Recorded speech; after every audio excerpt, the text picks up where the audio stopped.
शरण्ये त्र्यंबके गौरी नारायणी नमोस्तुते नमो गंगायै नमः।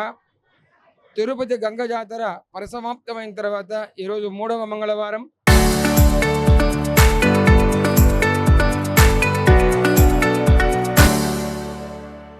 మరుపొంగళ్ళలో ఈ రోజున అమ్మవారికి ప్రాతకాలంలో 3 గంటలకు తెల్లవారుజామున విశేషమైన వైభవోపేతమైన అభిషేకం జరిగింది.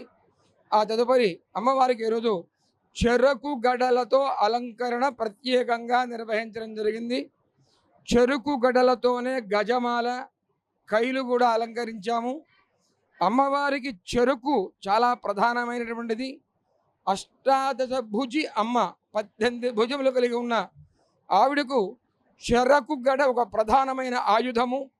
మరియు చెరకు లక్ష్మీప్రదము.